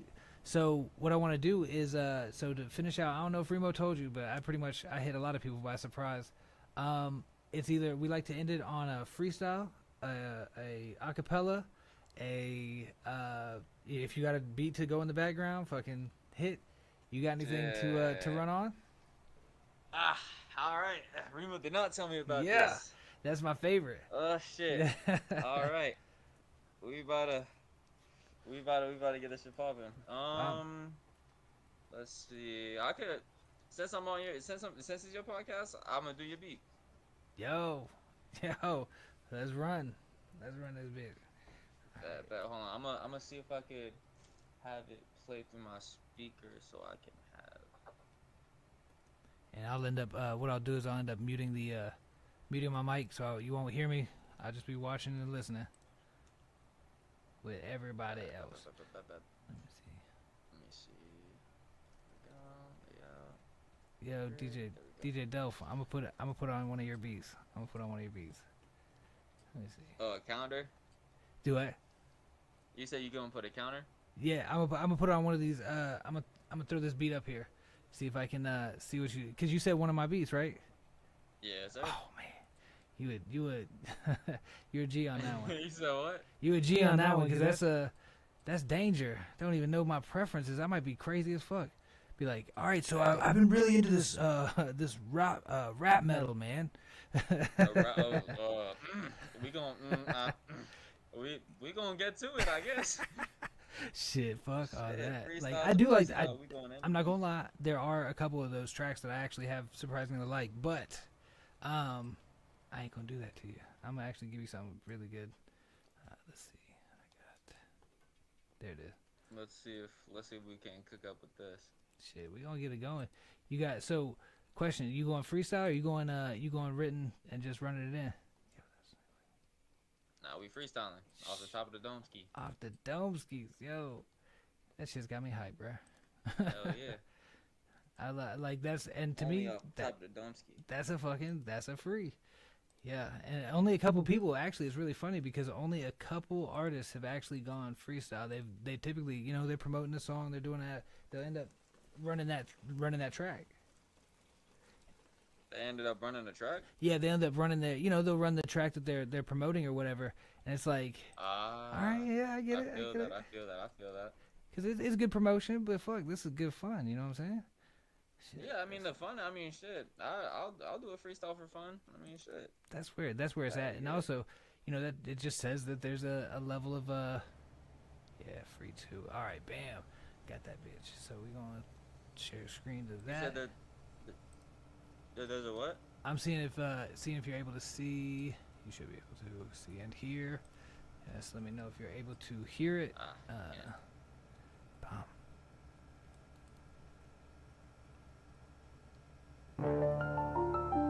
Can you hear that? Okay.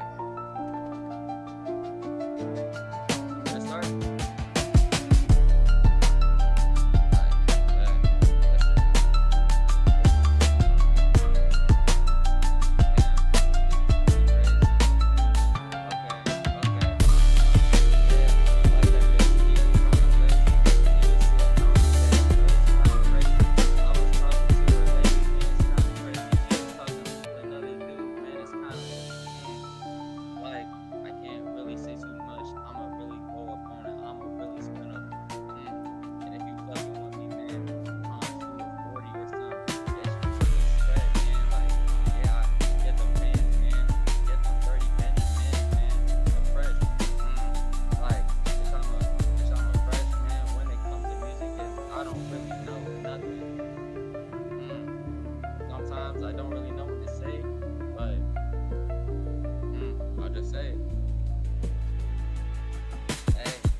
shit, that wasn't my best work, but Yeah. listen. That's the good shit though, cause like I ain't even gonna hold you on it. Like that's a very difficult thing to do for a lot of people is be able to, just at drop of a hat, put the pressures on. You know, people's watching. It's a hard thing to do, honestly. So for Redemption, here we got for Redemption. Do you got the beat for Beverly Hills? I do, in fact. Yo, let's That, rock yeah, that for beat. Redemption, I'm gonna need that because that was not what I could do. Yo, I've said some crazy ass shit during freestyles. I've been baked as fuck and just said some crazy shit. It don't make no sense. Yeah. And then go, wait, what? and so, I'm sober, just coming off of work. You feel me? So my mind's fried too.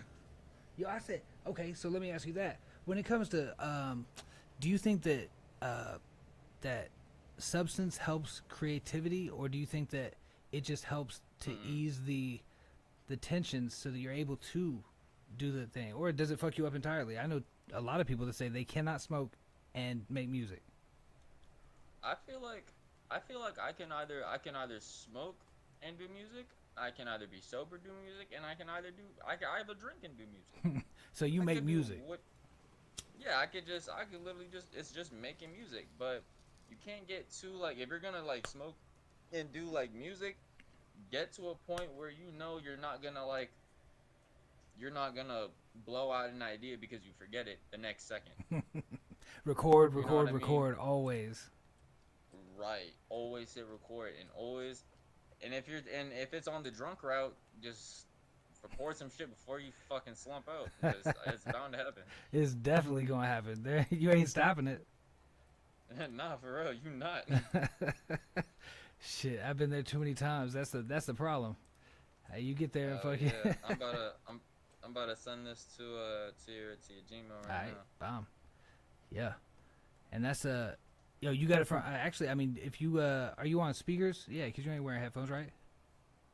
I was, and then I took them off because they was acting a little weird. Yeah. So I just stayed with the speakers out loud, right? Like, so if you do it on your side, it'll actually probably sound better, just because like yeah, probably. Yeah, here, let me connect to this.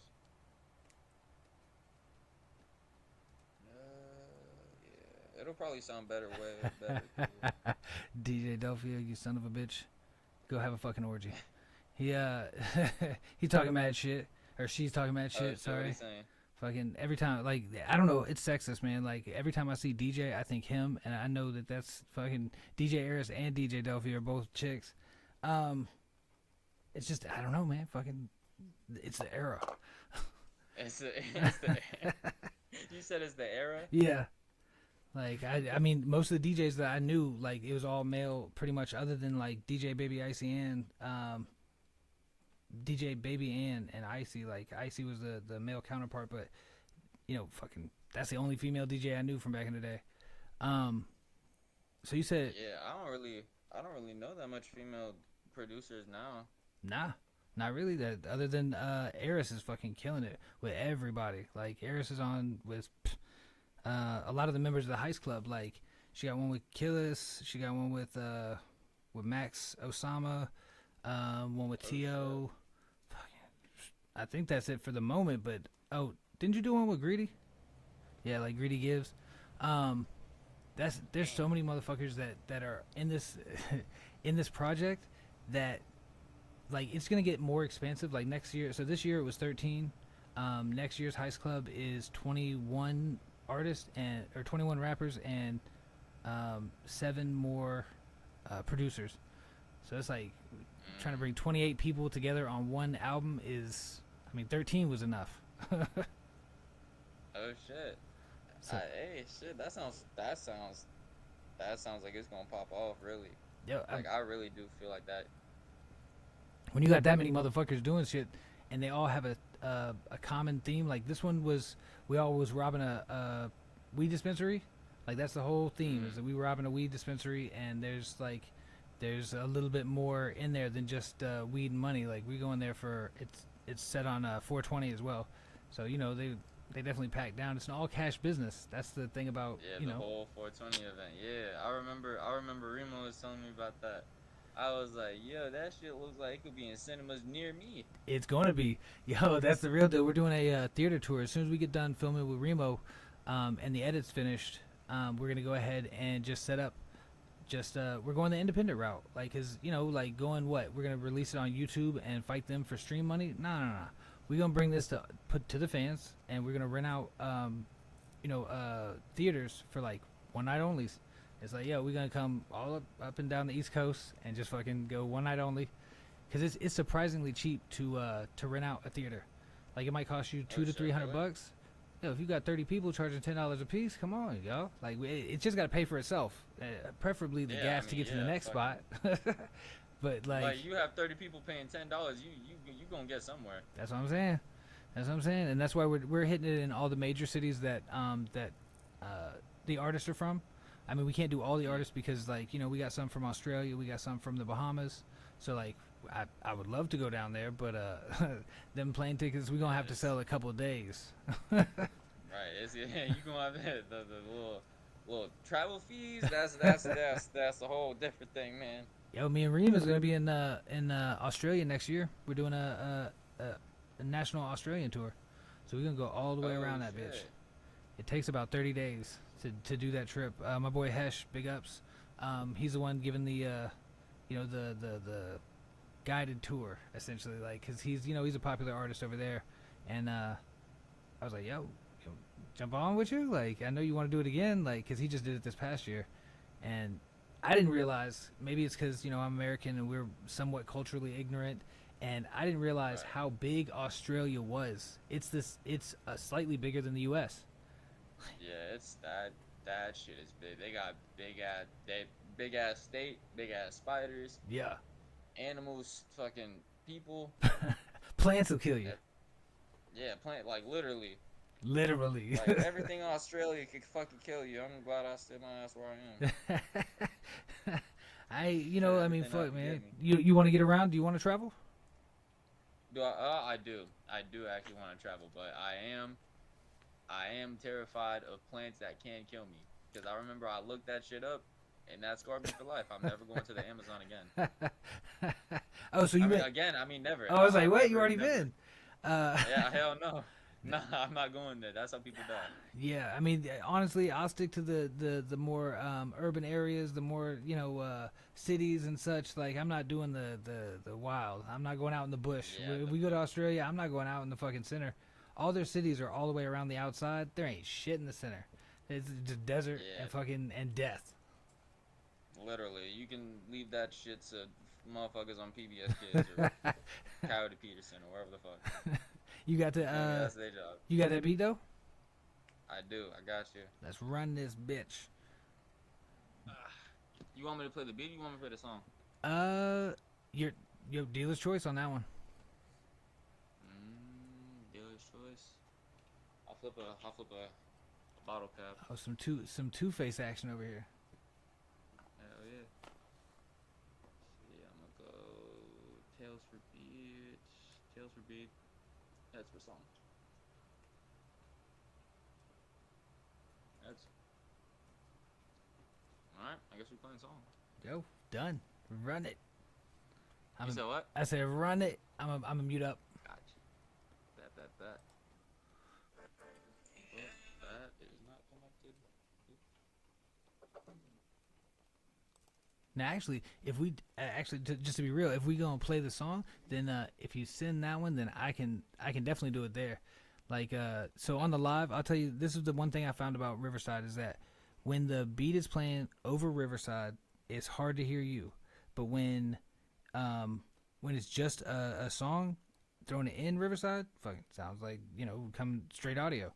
So it's yeah, if you shoot that over to me, yeah. So I'm gonna send this song to your Gmail. Yeah, and that's so it's out today, right? It's everywhere. You said what? Is the song out right now? Yes, sir. Hell yeah! Out on all platforms: Spotify, Apple Music, all that. Who'd you go through for distribution? I went to DistroKid. Yeah, that's the common. That's the one. I feel like DistroKid's like a default choice. If you're trying to get promotion out there, definitely DistroKid. Dude, it's the thing that I like about DistroKid, because there's a lot of things I don't like about it, but I do like the fact that they how quick it is, the turnaround. Like if you put something on there, you can have it out in 2 to 3 days. Like, I mean, they've had it out there Right. in a day before me. When I switched up and I went over to a two loss, like I love the service, I love all the additives, all the shit that they got to offer. The thing that I don't like is it is 2 weeks. When you upload it, it is going to be 2 weeks. There's no doubt about it. You know exactly when it's coming out, but it'll be 2 weeks. It's gonna be 2 weeks till you can even drop a song. Nah, like you gotta yeah, pretty much. Like if you upload it today, it's gonna be 2 weeks before it actually goes. You have to have that much head time, I guess. Like you gotta have that much runway. Yeah, that much prep time. Yeah, which technically you should already have that though, because you should have at least 3 weeks when you put it in for all your playlisting for Spotify and all that stuff. You should 21 days is the minimum, they say. You should really have a month where they can listen to it, pass it around before it comes out, and then you'll get playlisted a lot more. Right. Yeah. And that's also another main goal as an artist, to get playlisted. Yeah, but you got to be real careful with which playlist you get put on, because a lot of times you'll get put on a playlist and it does two things that are negative. One, if one person on that playlist bots it, your whole song could be pulled and they won't let you back on. And you're gonna have to fight it and all this good shit, even though you ain't have nothing to do with them bots. And then on the other side is, you're with artists. When you go on a playlist, you have no idea who's around you. So if they put you on an all country playlist, Spotify isn't gonna know who to deliver you to. It's gonna be like, oh, okay, so they've mostly got plays from country artists to this person, so they're obviously a country artist. It's gonna, it fucks up your algorithm. I am no sort of country artist. No. Yeah, I don't think it's gonna work out, man. Your country career was cut short.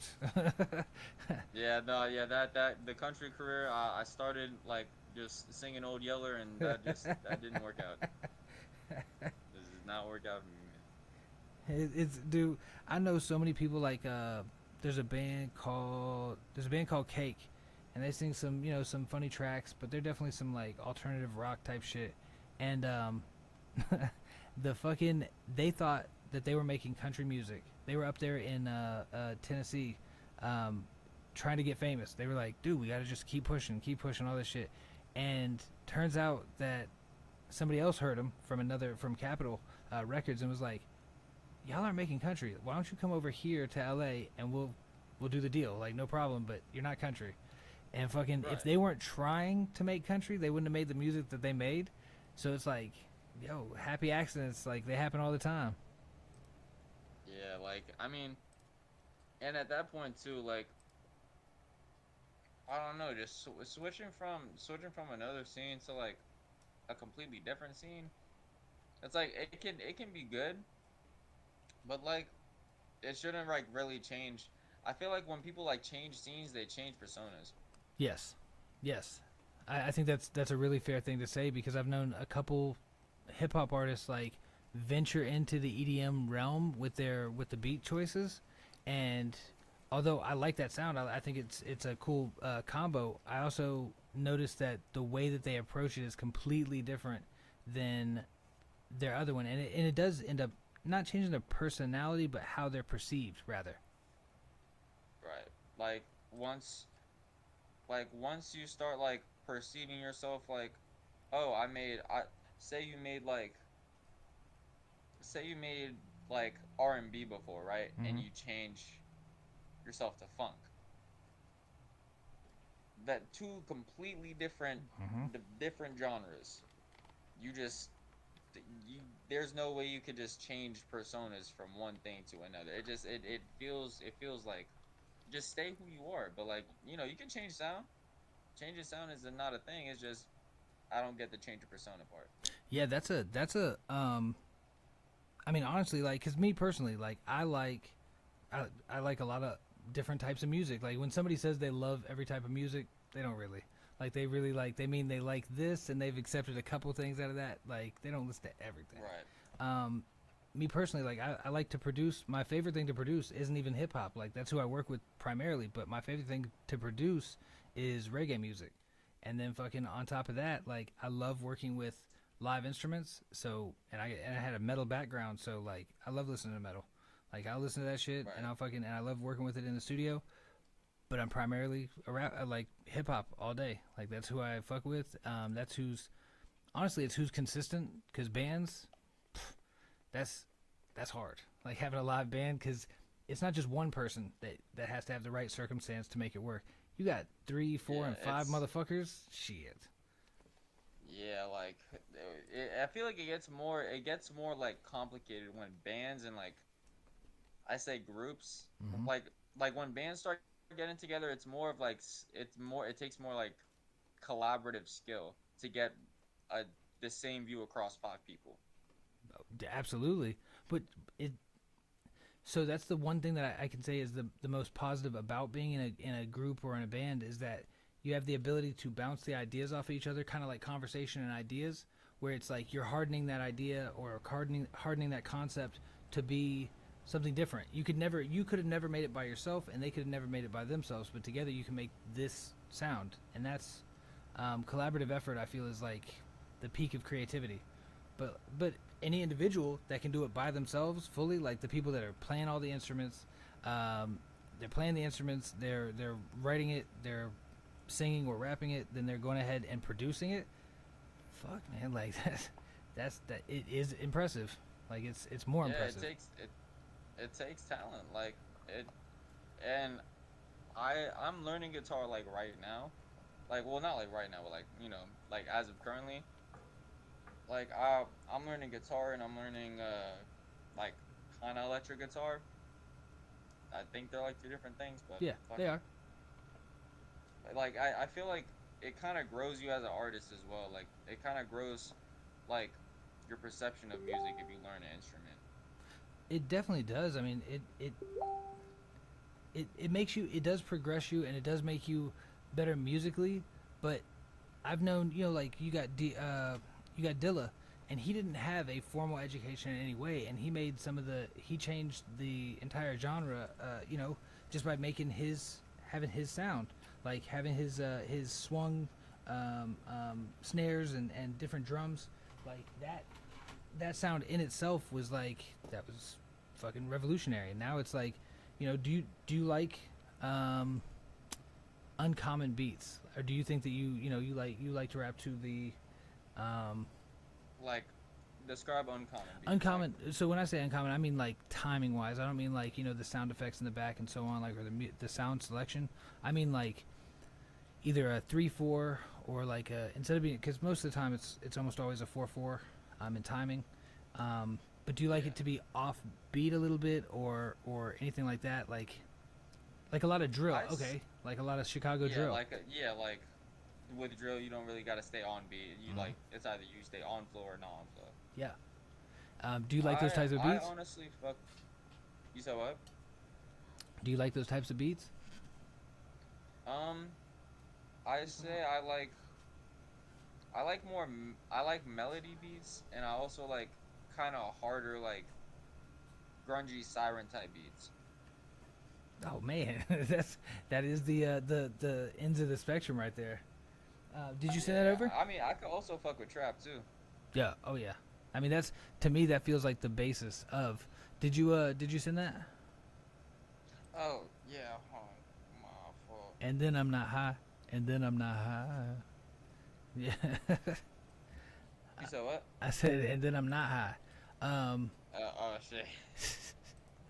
My bad. I got you. You Gucci. We just fucking about, man. Like this is and that's what I've seen a couple shows, some other people that work with artists and shit, and like I just like sitting here having bullshitting, seeing like what comes about, and it seems to be a lot less stressful because like I know when I have a bigger artist, they're used to being interviewed, and they think that this is an interview. It's like, no, I'm just talking to you, motherfucker. Like I'm just saying, like I feel like this is more of like a friendly conversation. yeah, I feel like that's a lot easier for everybody. Have you done any interviews just yet? I have no. This is my first interview. Bomb. See, and that's where I love I love breaking fucking firsts, man. Like a lot of times people will break yeah. that on that song. They'll be like, "What am I working on right now?" And they'll be like, they'll show me some shit that ain't even out yet. It's like, yeah, Nah, the Cracker Rican was the first to do that shit with me. I'm telling you, bro. And that's where it's gonna be an open. I guess I put it on the air because they ain't gonna have the submission, but he's around here. I just seen him go up and out. He ain't around me. They're looking for the damn dog that broke in here and then broke out. Yo, what was that? My wife came in looking for the dog, and my daughter came in looking for the dog. I'm like, yo, he broke in, he busted in, and then he busted out. And he buzzing right the fuck back out. He's like, yo, He's scared of your wife too. yeah, oh, he knows, man. If she's on her way, he's getting the fuck out. Actually, he's like, that's her dog, so he ain't never in trouble. It don't matter what he does, he ain't ever in trouble. Yeah. Fuck He's it. always gonna be a little mama's boy dog. Yeah, he is a little bitch, fucking little bitch. You said what? He's a little bitch. Yeah, she's nah. Dogs can be little bitches. Dude. I remember my dog ran me over when I was like 7. Like he full on sprinted into me, and like I fell. And like I never thought my dog would do that a day in my life. I never trusted my dog a day in my life again. Never gonna trust you. You supposed to be my best friend, motherfucker. Exactly. You gonna run me over in my little fucking goddamn Skechers I was wearing in my Air Jordan hat? Like what? Damn, you remember the outfit. That's fucking betrayal right there. You remember the outfit. Yeah, I remember the outfit like it was yesterday. Yo, they got so the first time I remember getting fucked up by a dog was riding my skateboard and having to walk the dog. So I was like walking the dog, riding my skateboard. That motherfucker decided to go left, like direct left. Skateboard don't do that. Skateboard do not do left. Not straight away. Unexpected left? Nope. I tuck and roll, man. Fucking my shit was all scraped the fuck up. Oh my god. I didn't do that again. You learned. I ain't do that again. You learned your lesson. I'm saying sometimes it's a hard lesson. Like my daughter, unfortunately and fortunately, my daughter's my middle daughter is exactly like me, Emily. She's got to hit her head a couple of times before she's like, all right, I'm not gonna do that again. Like she's hard headed as fuck. Yeah. I can relate to that. Also, I just sent the song Wow. on Insta, but I can relate to that because I'm not gonna lie, I've made like repetitive mistakes before, and like I always find myself making these repetitive mistakes, and like I'll recognize it. I'll be like, oh shit, I need to stop doing that, and I'll do it like one more time. And like that would be the one to just fuck everything up. Like something will go wrong at that third time. I gotta make sure. Like I should stop doing that, but I'm gonna make sure first. Overthinking like a motherfucker. Yo, that right there is a Is this file? Yeah, where's this at? Oh, it's on Spotify. Oh shit. Blam. Alright, we opening that bitch up. So what? When it comes to oh shit, it done took over my screen. When it comes to being like the artist that's behind, do you do your artwork? Do you do your like? Yeah, do you do your artwork? Do I do like the cover arts? Yeah. With my SoundCloud releases, I was doing cover arts from my photos, from like just stuff that I took, and like I'll edit it like a little filter over it, or I'll put like a little effect on it, and then that'll be it.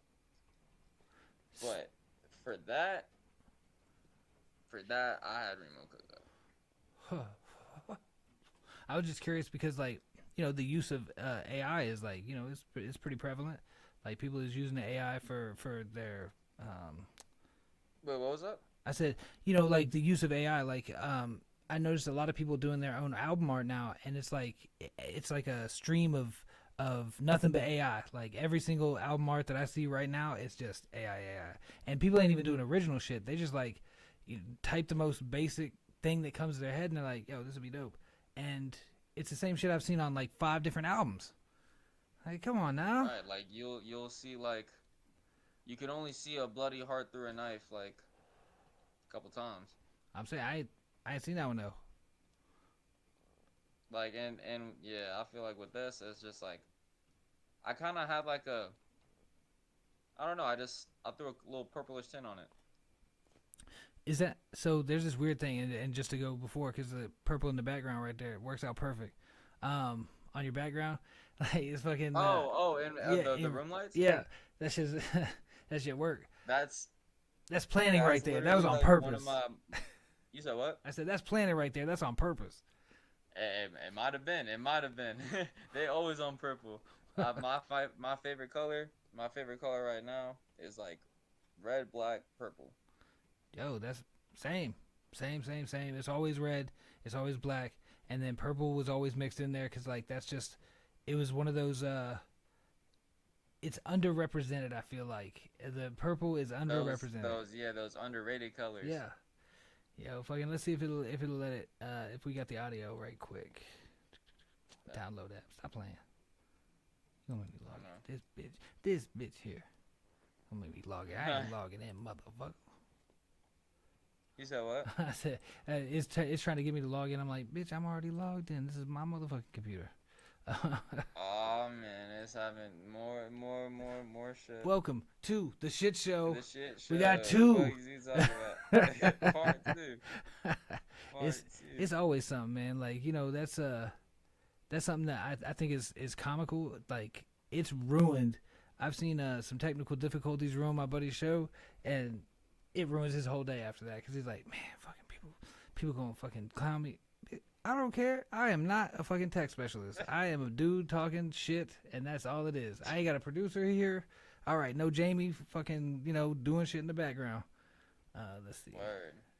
Like I think of technical difficulties. Like I just laugh at them bitches. Unless like it's just a laughing matter. I will say I've had one that it did fuck me up. Like the first time I went to the studio with Florida Boy, another artist on the Heist Club. First time I went to go be his engineer in this big studio. Beautiful studio, all that shit. I know how to run everything. Good, we good. They didn't update. Like they had Pro Tools, the newest Pro Tools, but I like Ableton. I like to use it. I was certified in Pro Tools in 2008. So I've been fucking certified for a long time. I can use it, but I just prefer to use my home DAW. So they had it, right. But they had 10 and I have 12, like the newest one is 12, and I treated it like it was 12. Half of his shit, all the doubles were not there. Like when we got the studio file, no doubles there. Like it was one takes. That's all that's there. We did ad libs, we did all the shit all the way through. It's like, fuck yeah, we got these tracks. Nah, cause it doesn't do looping where it just records every track. It records over every track. I was like, I do remember that. That's right, because that was like, that was like 5 years ago when we had that shit. And yeah, bro. That technical difficulty, can't live that shit down. When you're paying fucking $70 an hour to be in that studio. Yeah, that's my bad. I'm gonna pay you on that one. That's my bad shit. Like a technical difficulty is a technical difficulty. Yo. But on that, look, I've had that happen too. I remember I had this one song I was working on when I used to record off just a band lab in like a MacBook, like with my homeboy. Like there was one song where I finished the entire thing. It was a certified banger. That shit got deleted. I got so bad. That shit'll fuck you up real quick. It's like that was a take. Yo, okay. So just from the guy pressing the button, I'll say that there has been multiple times where somebody gets an amazing take, and somehow we probably smoked whatever the fuck it was. I did not press record. It's like, yo, actually, what? I didn't press record on one of them. Like it's like, yo, all right, so that actually sounded really good. That was perfect. You need to do that just like that. You don't want to use that one? Nah, you was a little bit muffled, bruh. Nah, your sound just came out a little bit like sounded less how it wanted to. Yeah, but do it. But yeah, exactly. Say it just like you just said it, though, please. All right. We gonna bring it in. Speaking of saying it, so is there any like background to this track, like any storyline or anything that it would help the listener to know? When I wrote this song, when it was in the writing process of it, I was going through a kind of kind of major breakup at that point. Like I had a year-long relationship, and I had it we broke up, and then 2 months after, I started thinking, I was like, I'm gonna just get back on music, start doing my thing, and then I started thinking of like beats and stuff, and like homeboy sent me like, or homeboy showed me like this song. I was like, oh shit, I kind of fuck with this. Let me just kind of write something to it a little bit. I started writing to it, and I started getting in my feels, It and just I was like, oh shit. brought that shit out. Yo, I brought that shit. I brought something out. I brought the emotion I felt that day is in this song. I mean, I was digging it earlier, and that's what that's what sparked the conversation between me and Remo to actually set this up. Is like I was like that was fucking dope, and he said it just came out today, so if fate is fate. It's fate. It is fate. It is though. Like things happen for a reason. So let's check this bitch out. And this is Beverly Hills. This is released today. It's on all streaming, right? Like it's on YouTube too. Oh yes, sir. Bam. Streaming platform. There All right, it is. it's getting to YouTube. It's getting to YouTube. I know they normally take Get on longer, that. motherfuckers. It's on YouTube Music though. Bomb. Done. You heard it. Hills got me thinking. Cheap girls and chills. I keep reminiscing. Beverly Hills. Watching as everything dies. Soon as your soul starts to cry, knowing you were just like that. You want me to start singing over it? Ready? Start singing over it?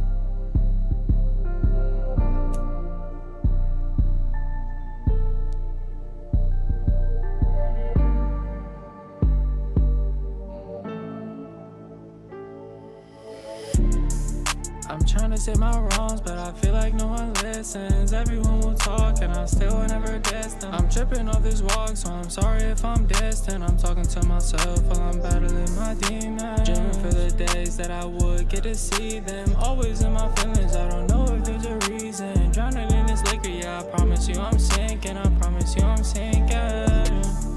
Seeing these days turning to nights, I need to start living my life. I'm trying to find my love for you, but I don't feel like it's right. Remember talking to you all the hours of the night. Now I'm crying in my room, wrist was itching for a knife. Need to start living my life. Wanted to call you my wife, I call you fucking cheating. No, I don't feel like it's right now. Beverly Hills was a place that I wanted to see you. Walking through palm trees, I wanted to be with you. All of the nights that I wanted to sleep with you. Now I'm screaming fuck it, cause I don't wanna see you. Got me thinking in Beverly Hills.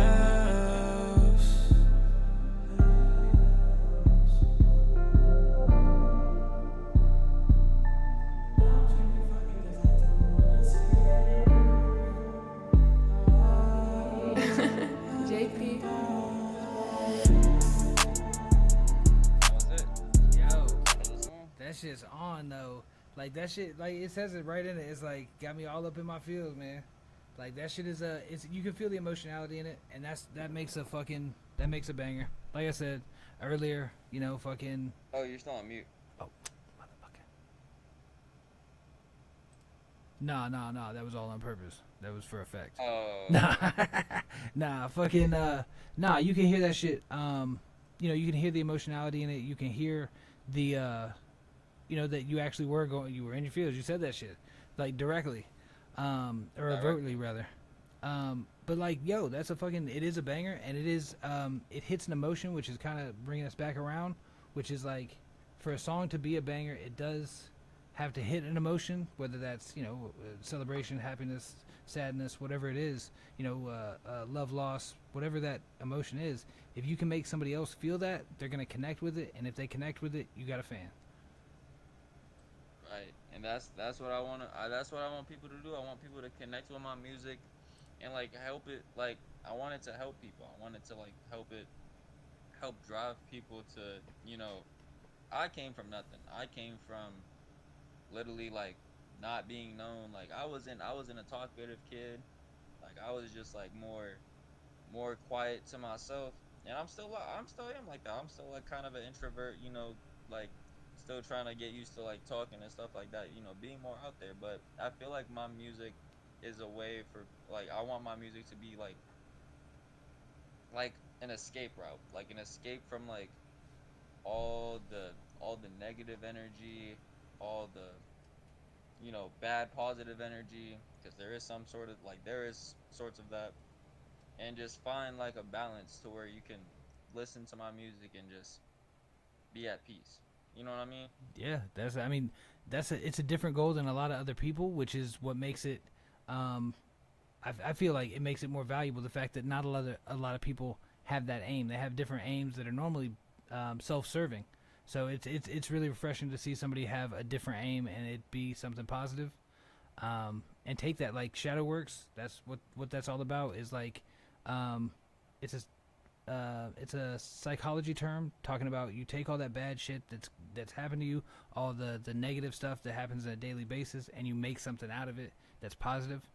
And so that's that shadow work. So fucking big ups to you, brother. Do you got anybody you got a shout out on the way out?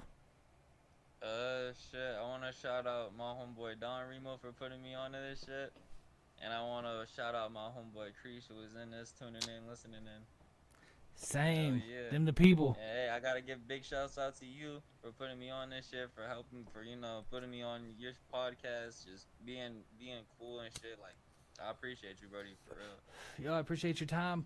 We gonna jump off another time. It's the Crackerigan shooting the shits. Welcome to the fucking shit show. Till next time, Brody. Peace. Till next time, man. And we are good to go. I see you, Max. Yo, I see you. Yeah, I see you, motherfuckers. I'm be out now. You late. Peace. All right, we getting out on YouTube.